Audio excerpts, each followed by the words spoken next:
morning. For today's video guys ay magluluto tayo ng baby back ribs guys. Pero naluto ko na to before pero wala akong may content today. Kaya yun na lang ipo-content ko guys. Kaya let's go guys. Samahan niyo ako kung paano ako gumawa ng baby back ribs. Tuwan natin yung nilinis natin baby back ribs na tinanggalan natin ng kulay white na yan. And then maglagay tayo dyan ng asin and laurel. Pakukuluan lang natin yan sandali.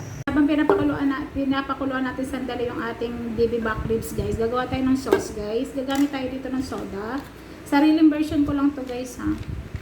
Soda. Para ito ay pampasarap din sa ating baby back. And then gagamit tayo guys ng barbecue sauce. Yan. Then maglagay tayo ng ketchup. Kahit anong ketchup guys, pwede.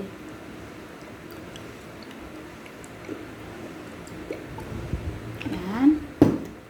Then brown sugar.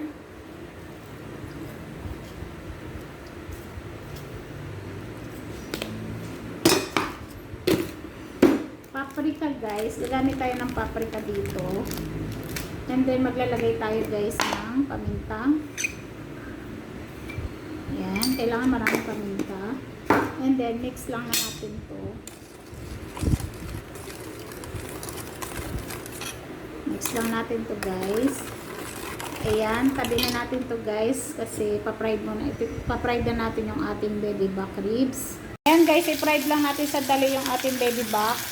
Binalik na natin dun sa kawali, ni-remove lang natin yung ating mantika. Ngayon ilalagay na natin yung ating sauce guys na ginawa. Ayan, at hayaan lang natin yung lumambot dyan guys. Sa mahinang apoy lang. Ayan. Ayan guys, balik na rin natin yung ating baby back ribs para pantay yung pagkaluto niya. Ayan, sa mahinang apoy guys.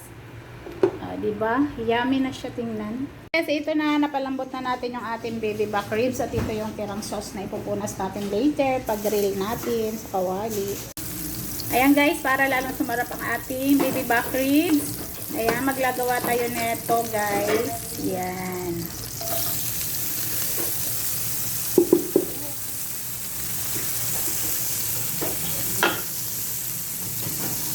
Lagyan lang natin ng konting asin.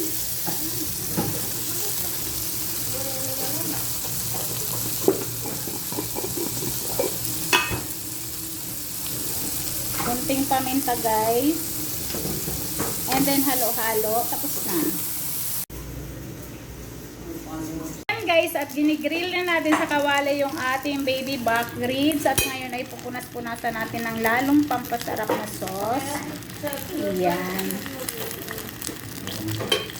Hi guys! Ito ang finished product ng ating baby back ribs for today lunch guys. Ayan, at ito yung ating sauce.